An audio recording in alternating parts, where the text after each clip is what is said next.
வழக்கறிஞர் அருண் அவர்களுக்கு ஒரு பெரிய கரகோஷம் கொடுத்து அன்போடு வரவேற்று. பண்பாட்டின் பாதை தமிழ், கலாச்சாரத்தின் பாலம் தமிழ், விழிப்புணர்ச்சியின் விதை தமிழ், இசையின் இசை தமிழ், இதயத்தின் மொழி தமிழ், எல்லைகளற்றது தமிழ், என்றும் வாழ்வது தமிழ், நம்மை நீட்சி தமிழ், நாவின் ஆட்சி தமிழ், தன்னம்பிக்கை தமிழ், தத்துவம் தமிழ், அரங்கம் போற்றும் தமிழ், அதிசயம் நிகழ்த்தும் தமிழ், நம் செயல்கள் எல்லாம் தமிழ், நம்மை வாழ வைப்பது தமிழ், தமிழ் பேச்சு எங்கள் மூச்சு, தமிழுக்கு வணக்கம். அழகான மக்களாகிய உங்களுக்கு சிறப்பு வணக்கத்தை தெரிவித்துக் கொண்டு, தமிழுக்கு வணக்கம் சொன்னோடனே கைத்தட்டக்கூடிய அற்புதமான மக்கள் நீங்க தான். ஏன்னா நம்ம தாய்மொழி தமிழ் அப்படிப்பட்ட மொழி. முன்னாடி டெல்லியிலேருந்து தலைவர்கள் பேச வருவாங்க. பேச வரவங்களுக்கு என்ன தெரியும்? ஹிந்தி மட்டும் தான் தெரியும். கேட்குற நம்மளுக்கு தமிழ் மட்டும் தான் தெரியும். அப்போ என்ன மாதிரி ஒருத்தர் மொழிபெயர்ப்பாளர்னு வச்சிருப்பாங்க. இதே மாதிரி ஒரு போடியம் இப்போ அங்கே இருக்குல்ல, அதே மாதிரி ஒருத்தர் இவர் இங்கே ஹிந்தியில் பேசுவார், அவர் அங்கே தமிழில் மொழிபெயர்க்க வந்திருப்பார். இவர் இங்கே ஆரம்பிச்சிருப்பார், கியாதர் மாத்தா ஹே ஆதர் மாத்தா ஹே, ரெண்டே வார்த்தை தான். இப்போ என்ன மாதிரி ஒருத்தர் மொழிபெயர்க்கணும். மொழிபெயர்க்க வந்திருக்கவன் ஹிந்திலாம் பெருசாக தெரியாது, தத்துபித்து. யாருக்கு தெரிய போகுது? நம்ம மக்கள் தானே, அடிச்சு விடுவோம் அப்படின்ட்டு கல் தோன்றி முன் தோன்ற காலத்தே வாளோடு முன் தோன்றிய மூத்த குடியாம் தமிழ் குடியிலே பிறந்து வளர்ந்துன்னு போயிட்டே இருப்பானா. ஹிந்தி பேச வந்தவன் ஆடி போயிடுவான். டே கியாதர் மாத்தாகே ஆதர் மாத்தாகே, ரெண்டே வார்த்தை. நீ யாரா பக்கம் பக்கமா பேசிட்டு இருக்கணும்னா அப்ப நம்மால் சொல்லுவான், என் தாய்மொழி தமிழ்ல மட்டும்தான் நீ ரெண்டு வார்த்தையில பேசினா அதை 2000 மணி ஆற்றில் என் தாய்மொழி தமிழுக்கு தான் இருக்குன்னு சொல்லுவானா.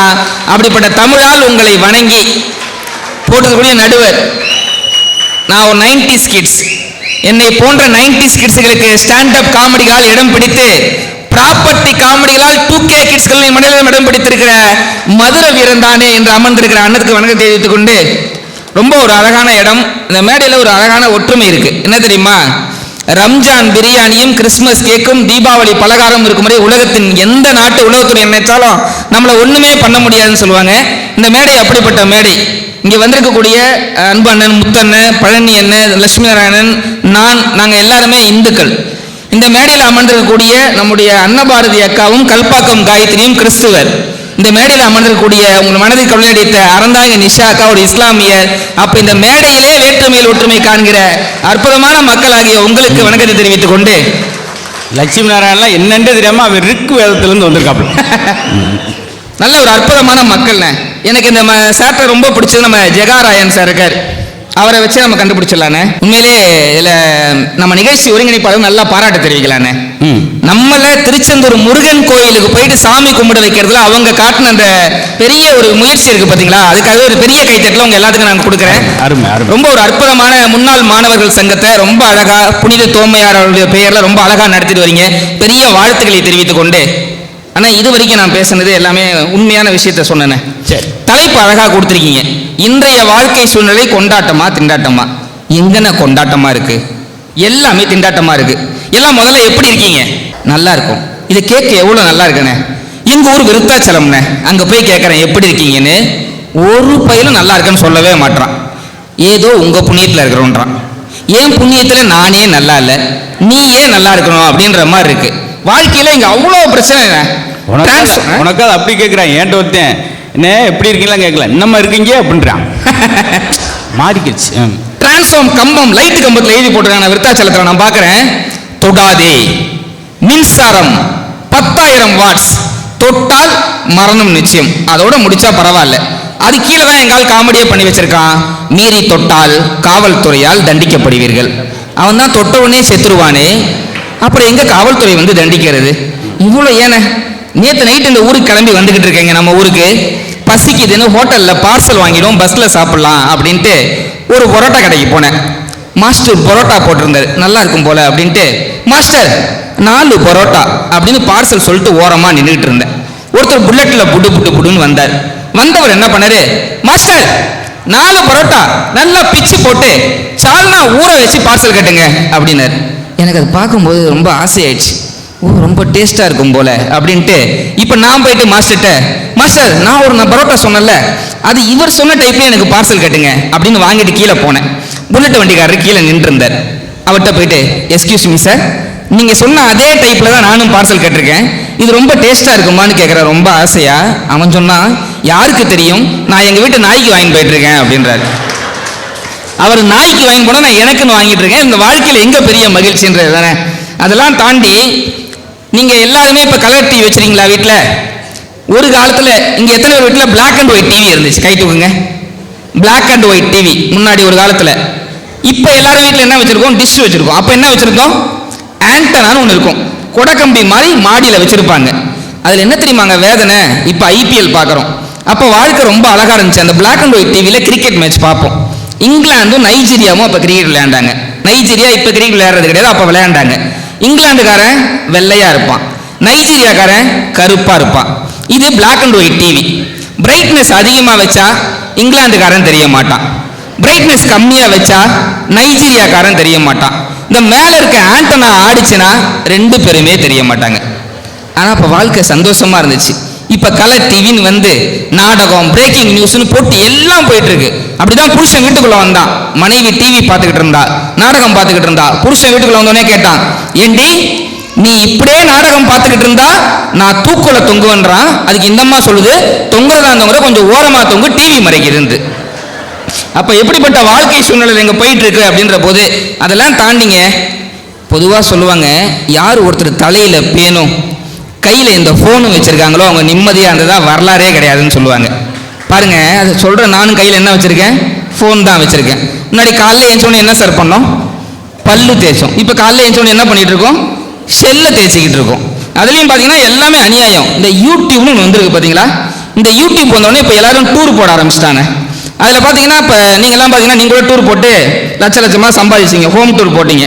உங்க வகுத்தறிச்சல் தாப்பா. வெளியாரதான் இருக்காரு, உள்ளே இருந்திருக்கீங்க. மதுரை முத்து அபிஷியல்னு அண்ணனோட யூடியூப் சேனல்ல ஹோம் டூர் போட்டு பல லட்ச ரூபா சம்பாதிச்சீங்கண்ணே. இது ஒரு நல்ல ஆரோக்கியமான போக்கு. இது அன்பா சொல்ற மாதிரி தெரியல. உண்மையிலேயே சார், நான் வந்து ஸ்போர்ட்ஸ் கொஞ்சம் ஆர்வமாக விளையாடுவேன். 8th படிக்கும்போது நான் தான் அதிகபட்சமான ப்ரைஸ் வாங்குவேன். ரன்னிங்கில் நான் செகண்ட் ப்ரைஸ். என்னை பேரை சொன்ன வேகமாக ஓடுற ஆர்வத்தில் மேடைக்கு போனோன்னே என் செருப்பு அந்து வச்சு மேடைக்கிட்ட அந்து உன செருப்பை கையில் எடுத்துகிட்டு போக முடியுமா? மேடைக்கு கீழே அந்த படிக்கிட்ட வச்சுட்டு மேலே வந்தேன். எச்எம் கூப்பிட்டார், தம்பி எத்தனாவது பரிசு? Second prize sir. அவனுக்கு ஃபர்ஸ்ட் ப்ரைஸை கொடுங்க. எல்லாருக்கும் ஆச்சரியம். எதுக்கு? எல்லோரும் மேடைக்கு வரும்போது சரக்கு சரக்கு சரக்கு சரக்குன்னு செருப்பு போட்டு வந்தாங்க. ஆனால் தம்பி முத்து தான் மரியாதையாக செருப்பை கீழே கலத்தி வைத்து விட்டு மேடைக்கு வந்தான். அந்த மரியாதைக்கா ஃபர்ஸ்ட். நானா மனசுக்குள்ள நினைச்சேன், அந்த ஒன்று செருப்புக்கு ஃபர்ஸ்ட் பரிசா? எனக்கு பின்னாடி வந்து ஒரு 15 பேர் வேணும்னே செருப்பு அத்தாங்க. ஹெச்எம் அவர் செருப்பு அத்துட்டார், ஓடிடுங்கடா பூரா அப்படி. இது மாதிரி அதிர்ஷ்டம் செல்லராமி. எதுக்கு இதை சொல்கிறேன்னா, நான் எதுக்கும் சொல்லலாம், ஏன்னா நான் நடுவர். நான் எந்த ஜோக்கு எந்த நேரத்தையும் சொல்கிற உரிமை எனக்கு இருக்கு. நீங்கள் இந்த ஹோம் டூர் போட்டு சம்பாதிச்சிங்களேண்ணே. இப்போ இந்த டூர் போடுற கலாச்சாரம் நிறைய வந்துருச்சு பார்க்குறீங்களா? அன்னைக்கு ஒரு அம்மா அப்படிதான் என்ன பண்ணுச்சு, யூடியூப்ல டூர் போட்டுச்சு. ஹாய் ஃப்ரெண்ட்ஸ், இந்த வாரம் ஃபுல்லாக என் வீட்டை உங்களுக்கு சுற்றி காட்ட போகிறேன். இதுதான் எங்கள் வீட்டினுடைய ஹால், இதுதான் பெட்ரூம், இதுதான் கிச்சன், எல்லாம் சுற்றி காட்டுருச்சு. ஃப்ரெண்ட்ஸ், இந்த வாரம் ஃபுல்லாக உங்களுக்கு எல்லாம் என்னுடைய ஜுவல்லரி கலெக்ஷன், நான் என்னென்ன நகை வச்சுருக்கேன், அது எங்கே வச்சுருக்கேன் அப்படின்னு எல்லாம். இதான் பீரோ. இதுக்கு பாஸ்வேர்ட் பார்த்தீங்கன்னா, இது வந்து நீங்கள் யாருமே கண்டுபிடிக்க முடியாத பாஸ்வேர்ட். நாங்கள் நம்பர் செட் பண்ணுவோம். இதுக்குள்ளே தான் இந்த நகையெல்லாம் வச்சுருக்கிறேன் அப்படின்னு எல்லாம் டூர் போட்டுருச்சு. 3வது வாரம் ஃப்ரெண்ட்ஸ், போன வாரம் ஃபுல்லாக வீட்டை சுற்றி காட்டினேன். எங்கள் வீட்டில் இருக்க என்னென்ன நகை இருக்குன்னு சுற்றி காட்டினேன். உங்களுக்கு போர் அடிச்சிருக்கோம். நான் இந்த வாரம் ஃபுல்லாக போயிட்டு ஊட்டியில் டூர் போகிறேன்னுச்சு. திருடம் பார்த்தான், இந்த அம்மா வீட்டுக்கு டூரை போட்டான். இன்னைக்கு இப்படி தான் போயிட்டு இருக்கும்போது வாழ்க்கையில் எங்கே மகிழ்ச்சி? அதெல்லாம் தாண்டிங்க. நீங்கள் குழந்தைகள் நீங்கள் எல்லாம் என்ன பண்ணுறாங்க, கையில் ஃபோன் வச்சு விளையாடுறாங்கல்ல, அதில் என்ன சொல்கிறாங்க, கேம்ஸ், ஆன்லைன் கேம்ஸ்னு விளையாடுறாங்க. என்ன விளையாடுறாங்க? வெட்டு, குத்து, வெட்டினாதான் பாயிண்ட், குத்துனாதான் பாயிண்ட். அதில் என்ன சொல்கிறான், வின்னர் வின்னர் சிக்கன் டின்னர் அப்படின்றாங்க. அதை திங்க தான் முடியுமா, இல்லை மோந்து தான் பார்க்க முடியுமா? நம்ம எப்படிப்பட்ட வாழ்க்கையை இழந்திருக்கோம்னு நான் சொல்லட்டுமாங்க? இந்த வாழ்க்கை ஏன் திண்டாட்டம்னு நான் சொல்லட்டுமா?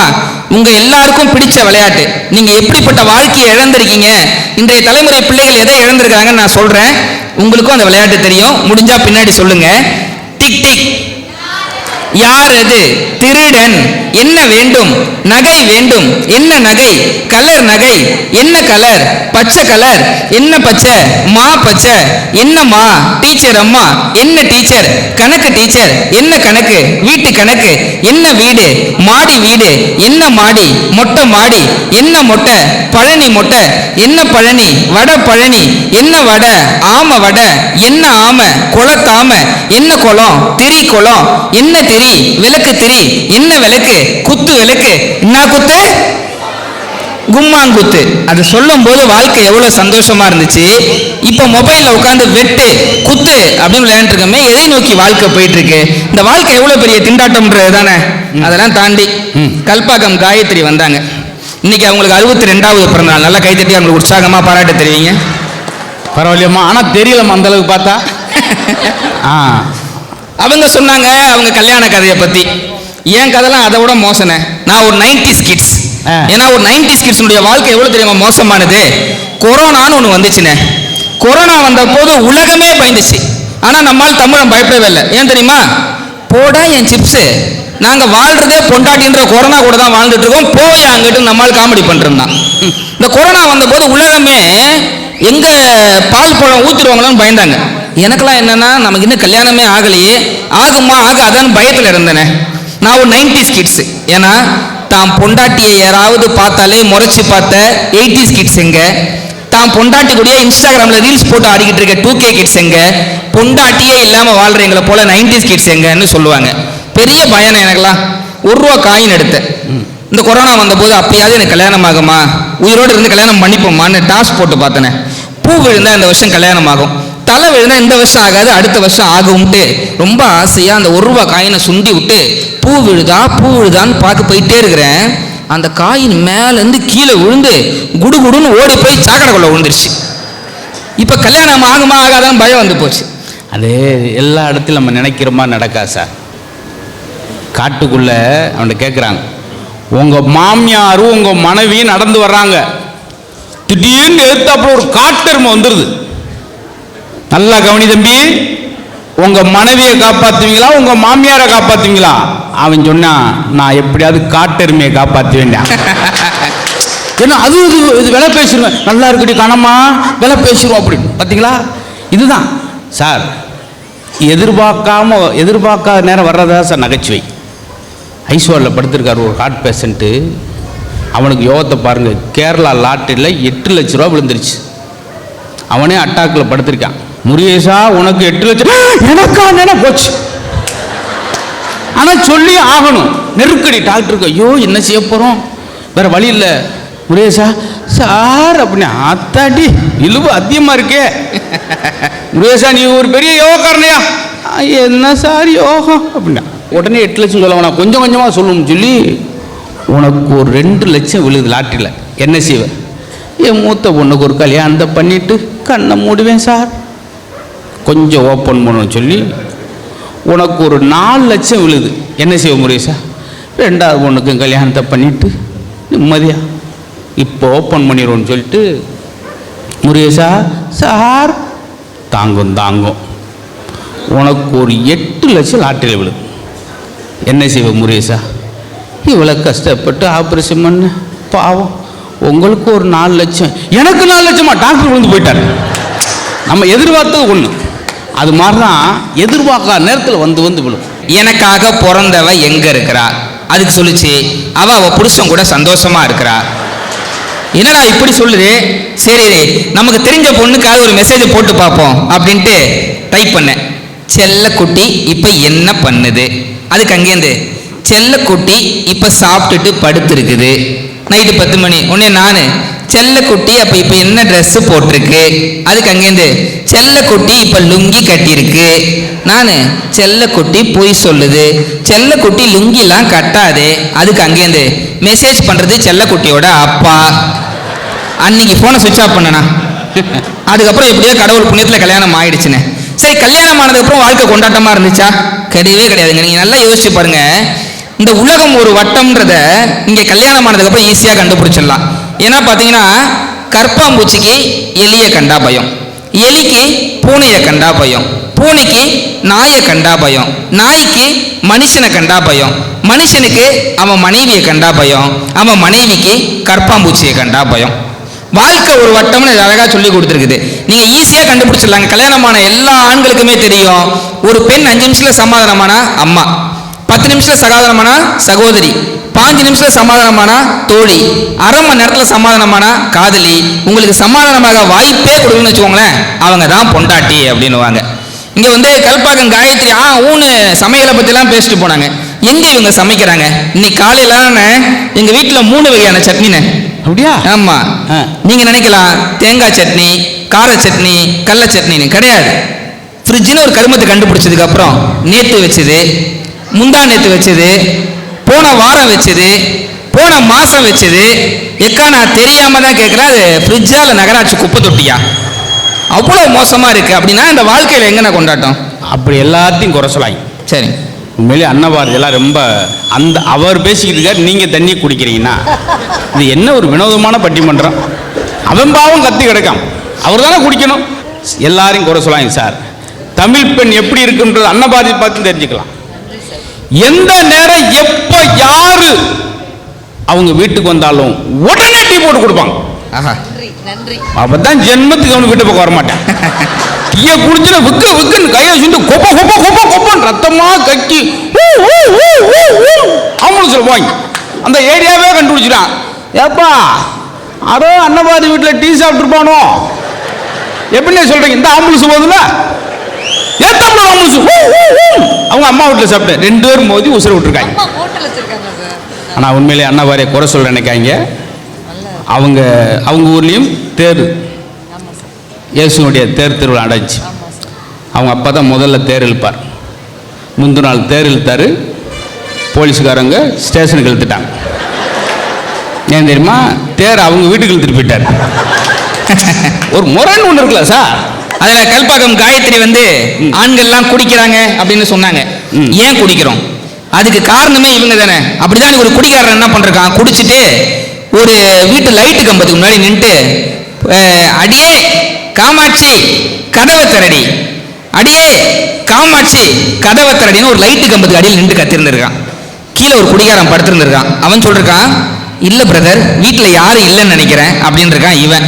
அதுக்கு இவன் இந்த குடிகாரன் சொல்றான், இல்ல பிரதர் மாடியில் இருக்கா பாருங்க, லைட் எரியுது பாருங்க அப்படின்னு இருக்கிறான். லைட்டு கம்பத்தை பார்த்து அந்த அளவுக்கு போயிட்டு இருக்குன்னா எங்க போயிட்டு இருக்குன்றா அதெல்லாம் தாண்டினேன். இன்னைக்கு வாழ்க்கை முறையும் மாறிடுச்சு. இவங்க செய்யறதெல்லாம் சாப்பிட்டு நான் தொப்பையை குறைக்கலான்னு முடிவு பண்ணினேன். தொப்பையை குறைக்கலான்னு முடிவு பண்ணதுக்கு அப்புறம் தான் சொன்னாங்க, டீ காஃபி குடிக்கிறத நிறுத்திடணும் அப்படின்னாங்க. நான் உடனே நிறுத்திட்டேன். எது? டீ காஃபி குடிக்கிறதையா? இல்லை, தொப்பையை குறைக்கிறத நிறுத்திட்டேன். ஏன்னா நம்மளால் அதை விட்டு இருக்க முடியாது அப்படின்னு. ரொம்ப மகிழ்ச்சிப்பா, இப்படியாவது தான் எங்களுக்கு வரணும் சார். நாங்கள் வந்து நிரம்ப கருத்துக்கள்லாம் எங்கள் வயசுக்கு நாங்கள் சொல்கிறோம் இல்லை சார். ஏன் உங்களை ரசிக்க வைக்கணும்னா, நாம் சந்தோஷமான இடத்துல இருக்குன்னு நினைக்கிறத விட நாம் இருக்கிற இடத்த சந்தோஷமாக வச்சுக்கிறோன்னு நினைக்கிறதான் இருக்கிறதுலே ரொம்ப சிறந்த விஷயம் சார். 8 வயசு குழந்தைக்கு கர்நாடகாவில் அட்டாக் வருது. ஸ்கூலில் விளையாண்டுக்கிட்டு இருந்த பயிலுக்கு அட்டாக். என்ன நோய் எந்த நேரம் வரும்னு தெரியாது. கடந்த காலம் என்பது உடைந்த பானை, வருங்காலம் என்பது மதில் மேல் பூனை, நிகழ்காலம் என்பதான் கையில் உள்ள வீணை. இந்த நிகழ்காலத்தை இந்த இடத்துல உட்காந்து சிரிப்போம், ரசிப்போம். யாரெல்லாம் சிரிப்புக்கு நேரம் ஒதுக்கலையோ அவெல்லாம் டாக்டருக்கு நேரம் ஒதுக்கிறான். இப்போ நடந்த சம்பவம் தெரியுமா? டாக்டர் போய் உட்காந்தானே, டாக்டர் போய் டாக்டர் கையை தூக்குங்க, மோதிரம் பூசா, கையை இறக்குங்க, காலை நீட்டுங்க, செருப்பு இடிக்குது, உள்ள மடக்குங்க, காட்டுங்க, பல்ல விளக்குங்க, வாயை மூடுங்க, மூக்கை காட்டுங்க, மூக்கை காட்டுங்க, முடியை வெட்டுங்க. ஏன்னா மூக்கு முடிக்க டை அடிச்சிருக்கான் அவன், கொஞ்சம் வசதி போல. அது மூக்கு முடி வெளியே வந்து நின்று தேவையில்லாத விஷயம். காட்டுங்க, இருமுங்க, தும்முங்க, சட்டை கழுத்துங்க, உதருங்க. 55 நிமிஷம் ஆச்சு. டாக்டர் அவனை பார்த்து கேட்கிறார், என்ன செய்யுது? அவன் சொன்னான், என் பொண்ணுக்கு சடங்கு, பத்திரிக்கை கொண்டு வந்தேன். ஓ, முதலே சொல்லணும், நீ முதலே கேட்க வேண்டிய. நாக்கு மூக்குன்னு ஒரே நீட்டிக்கிட்டே போயிட்டேன். நான் பத்திரிக்கையாக ஒரு 10 வீட்டில் நீட்டிட்டு பண்ணியா? இது தேவையா சார்? இதுக்கு தான் சார் நம்மளே சிரித்து நம்ம நோயை குறைச்சிக்கிறது. சூப்பர், அருமை, ரொம்ப நன்றி. உங்களை பார்த்தேன். நிறைவா ஒரு கதையோட என் பேச்சு நிறைய செய்யறேனே. சரி, இன்னைக்கு இருக்க சூழ்நிலையில மனுஷன் கடவுளே ஏமாத்த ஆரம்பிச்சிட்டானே. சார், கடவுள் ஒரு நாள் பூமிக்கு வந்தார். வந்த கடவுள் ஒரு வீட்டுக்கு போனார். அங்க ஒரு அம்மா இருந்துச்சு. அம்மா, நீ தான் என் லிஸ்ட்ல இருக்க, வா போலாம், மேலே போலாம் அப்படின்னு கூப்பிடுறாரு. அதுக்கு அந்த அம்மா சொன்னாங்க, சுவாமி நீங்க அவ்வளவு தூரம் டிராவல் பண்ணிட்டு வந்திருப்பீங்க, டயர்டா இருக்கும், ஒரு நிமிஷம் உட்காருங்க, காஃபி சாப்பிட்டு போலாம் அப்படின்னு இருக்க அந்த அம்மா. கடவுள் ரொம்ப குஷி ஆயிட்டார். இது வரைக்கும் எந்த வீட்லையுமே எனக்கு கவனிச்சதில்லை, இந்த அம்மா எனக்கு காஃபிலாம் போட்டு கொடுக்குதுன்னு ரொம்ப ஆசையாக குடிக்கிறாரு. இந்த அம்மா ரொம்ப சாமர்த்தியமாக என்ன பண்ணுது, மயக்க மருந்து கலந்துருச்சு. இதை தெரியாம கடவுள் என்ன பண்றாரு, அந்த காஃபியை குடிச்சிடுறாரு. குடிச்சவர் என்ன பண்ணிடுறாரு, அந்த மயக்க மருந்தை குடிச்ச உடனே மயக்கம் போட்டு விழுந்துடுறாரு. பக்கத்திலேயே கடவுள் கிட்ட ஒரு புத்தகம் இருக்கு. அந்த புத்தகத்தில் எடுத்து பார்த்தா இந்த அம்மா பேர் தான் முதல் பேரா இருக்கு. ரொம்ப சாமர்த்தியமா இந்த அம்மா என்ன பண்ணுச்சு, இது பேரை அடிச்சுட்டு இது பேரை கடைசியா எழுதிட்டு பக்கத்துல வச்சுட்டு உட்காந்துருச்சு. இப்ப கடவுள் ஒரு அரை மணி நேரம் கழிச்சு மயக்கத்துல இருந்து எழுந்திருக்கிறாரு. எழுந்த கடவுள் சொன்னாரு, ரொம்ப சாரிம்மா, ரொம்ப டயர்டா வந்தேன், இது வரைக்கும் எந்த வீட்லையும் என்னை கவனிச்சதில்ல, நான் போவேன், வா உன் கதை முடிஞ்சது மேலே போலான்னு கூப்பிட்டு போயிடுவேன், ஆனா நீ மட்டும் தான் என்னை காஃபி கொடுத்து கவனிச்ச, நான் குடிச்ச டயர்ல தூங்கிட்டேன், எனக்கு உன்னை கூட்டிட்டு மேலே போக ரொம்ப மனசு கஷ்டமா இருக்கு, நான் வேணா ஒன்று பண்றேன், எப்பயும் இந்த புத்தகத்துல ஃபர்ஸ்ட்ல இருந்து வருவேன், இப்போ உனக்காக நான் லாஸ்ட்ல இருந்து வரேன் அப்படின்னாராம். லாஸ்ட்ல யார் பேர் இருக்கு, இந்த அம்மா பேர் தான் இருக்கு. நம்மளை ஏமாத்தினா விதி வலியது அப்படின்றதுக்கு இதான் சான்றுன்ற போது இன்னைக்கு அவ்வளோ அநியாயங்கள் நடந்துட்டு இருக்கு.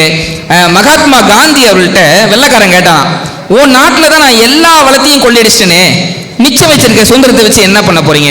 அதுக்கு காந்தி சொன்ன பதில் அழகானது. உண்மைதான், நீ என் நாட்டில் எல்லா வளத்தையும் கொள்ளையடிக்கலாம், ஆனா ஒருத்தர் தடுக்கி விழுந்தா தாங்கி பிடிக்கிற இறக்க குணம் எங்ககிட்ட இருக்க, உன்னால ஒண்ணுமே பண்ண முடியாது அப்படின்னாராம்.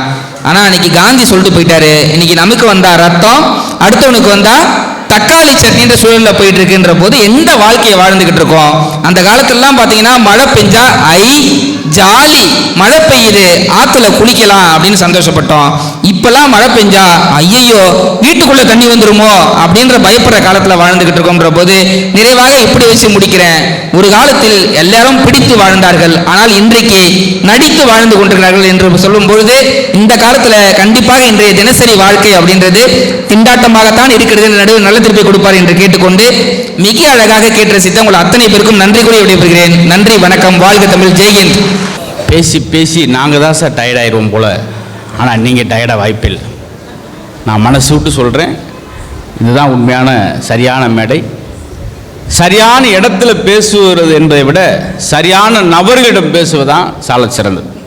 அதே போல் எங்கே எதை பேசணும்னு தெரியும். பார்த்தீங்களா, தமிழ் வாத்தியார் கணத்தில் விழுந்தார், காப்பாற்றுங்கள் காப்பாற்றுங்கள்.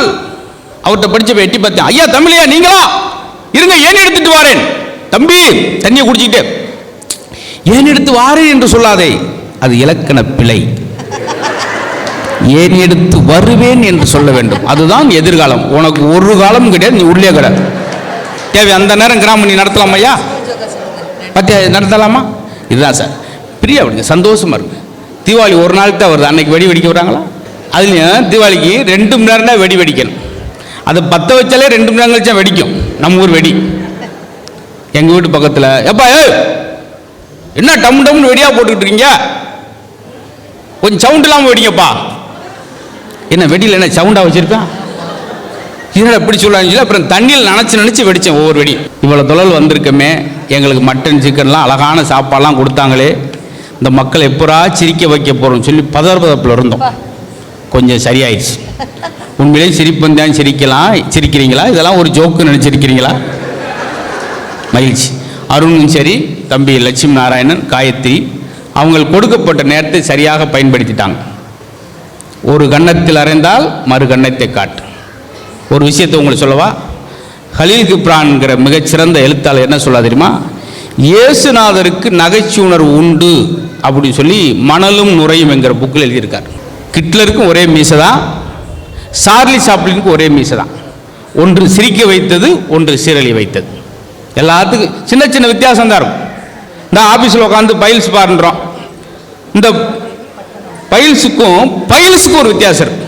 உட்காந்து பார்த்தா ஃபைல்ஸ், பார்த்து உட்காந்தா பைல்ஸ்.